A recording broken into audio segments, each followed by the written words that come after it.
Hello student, success coaching classes में आपका स्वागत है। यदि आप चैनल में पहली बार आए हैं तो चैनल को सब्सक्राइब कर लो और बेल आइकन को ऑल में प्रेस कर ले ताकि आने वाले सभी वीडियो का नोटिफिकेशन टाइम पर मिल जाए।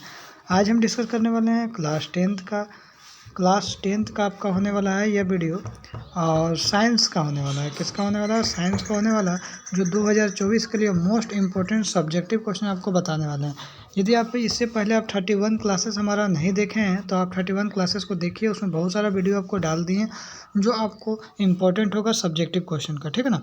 और यदि प्रीवियस ईयर क्वेश्चन देखना चाहते हैं तो उसका भी वीडियो है, जाके आप चैनल में विजिट करिए, प्लेलिस्ट में जाइए, आपको सब चीज़ मिल जाएगा। आगे देखिए, खनिज और अयस्क में क्या अंतर है। तो खनिज और अयस्क में चलिए हम लोग अंतर देख लेते हैं। 2016 में क्वेश्चन पूछ दिया है, तो चलिए हम लोग देखते हैं क्या है।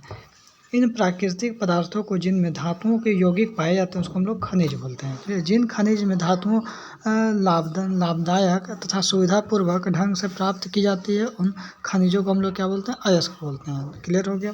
दूसरा, कुछ खनिजों में धातु का जो प्रतिशत जो मात्रा पर्याप्त होती है, जबकि अन्य खनिजों में धातु की प्रतिशत मात्रा बहुत कम होती है।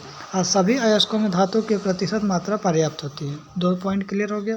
अब देखिए, सोना एवं चांदी का उपयोग आभूषण बनाने के लिए क्यों किया जाता है। चलिए देखते हैं। सोना एवं चांदी और प्लेटिनम अत्यंत अभिक्रियाशील चमकीली धातु होती है। सामान्य तौर पर वायु और जलवाष्प से इसका संरक्षण प्राय नहीं होता है, जंग नहीं लगता, अतः ये इसकी अपनी चमक क्या होता है, बनाए रखता है। इसलिए हम लोग आभूषण बनाने के लिए सोना चांदी का हम लोग प्रयोग करते हैं, ठीक है ना। आगे देखते हैं, उभयधर्मी ऑक्साइड किसे कहते हैं? 2 उदाहरण दीजिए। तो धातु के वैसे ऑक्साइड जो अम्ल और क्षारक दोनों से अभिक्रिया करके क्या होता है, लवण और जल बनाता है, तो उसको हम लोग उभयधर्मी ऑक्साइड बोलते हैं, ठीक है ना। अब देखिए, मेंडलीव के आवर्त सारणी तथा आधुनिक आवर्त सारणी में 2 अंतर बताइए। तो देखिए, मेंडलीव के आवर्त सारणी और आधुनिक आवर्त सारणी में क्या अंतर है, चलिए हम लोग देख लेते हैं। तो यह तत्व के परमाणु संख्या पर आधारित होता है, परमाणु द्रव्यमान पर आधारित होता है। यह तत्व के परमाणु संख्या पर आधारित होता है, ठीक है ना। और दूसरा पॉइंट हम लोग क्या लिखेंगे, इसमें उप समूह ए और बी की एक एक वर्ग के अंतर्गत आता है। इसमें उप समूह ए और बी को अलग अलग वर्गों के रूप में रखा गया है। आगे देखते हैं। तीसरा, इसमें कुल 6 क्षैतिज पंक्तियाँ एवं 8 उदग्र स्तंभ है। इसमें कुल 7 क्षैतिज पंक्तियाँ एवं 18 उदग्र स्तंभ है। क्लियर है, दोनों में अंतर देख लिए। आगे देखते हैं। नेक्स्ट क्वेश्चन क्या है, जाइलम और फ्लोएम में क्या अंतर है। देखिए, क्वेश्चन थोड़ा सा कट गया है तो कोई बात नहीं। जाइलम और फ्लोएम में 2 अंतर बताइए। तो हम लोग चलिए जाइलम और फ्लोएम में 2 अंतर देखते हैं। जाइलम है और ये फ्लोएम है। क्लियर है। देखिए क्या बोलेंगे, जाइलम एक जटिल पादप संवहन ऊतक है जिसका निर्माण 4 प्रकार के पादप कोशिकाओं वाहिनिका और जाइलम मृदुतक एवं जाइलम तंतुओं के मिलने से होता है। फ्लोएम क्या है? फ्लोएम एक जटिल संवहन ऊतक है जिसका निर्माण 4 प्रकार के कोशिकाओं समूह क्रमशः चालनी नली, सखी कोशिका और फ्लोएम मृदुतक एवं फ्लोएम तंतु सबके मिलने से होता है। देखिए याद रखिएगा, जाइलम जो है क्या करता है, जो पेड़ पौधा में जल का वहन करता है, और फ्लोएम क्या करता है, पेड़ पौधा में भोजन का वहन करता है। जल का वहन बोलेगा तो आप जाइलम बोलिएगा, और आपको बोलेगा जी पेड़ पौधा में भोजन का वहन किसके द्वारा होता है, तो फ्लोएम के द्वारा होता है। दूसरा पॉइंट देखिए, जाइलम में 3 निर्जीव कोशिकाएं होती है। ये कोशिकाएं वाहिनिका एवं जाइलम तंतु होते हैं। फ्लोएम में केवल एक निर्जीव कोशिका फ्लोएम तंतु होती है। 2 अंतर हम लोग देख लिए। आगे देखते हैं। बोल रहा है पादकों, देखिए पादप में भोजन का वहन या स्थानांतरण कौन करता था? अभी तुरंत बताएं तो भोजन का स्थानांतरण कौन करता है? फ्लोएम करता था। पौधों में भोजन का वहन पत्तियों से प्रारंभ होकर फ्लोएम वाहिनियों द्वारा पूरे पादप शरीर में होता है। फ्लोएम क्या करता है कि फ्लोएम वाहिनियों की चालनी नालिका से, चालनी पट से होकर भोजन का प्रवाह उच्च सांद्रण से निम्न सांद्रण की ओर पूरा होता है, ठीक है ना।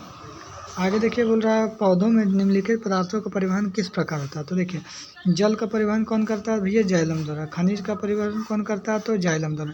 जल और खनिज। अब भोजन का परिवहन कौन करता है? तो फ्लोएम द्वारा। याद रखिएगा, ऑब्जेक्टिव में भी आपका काम आएगा। देखिए, इनमें से कौन किसका वहन करता है? तो जाइलम जल और खनिज का वहन करता है। फ्लोएम शर्करा का माने भोजन का वहन करता है। अब फुफ्फुसीय शिराएँ ऑक्सीजन जो है रुधिर का वहन करता है, ले जाने का काम। महाशिरा क्या है? भी ऑक्सीजन जनित रुधिर का वहन करता है।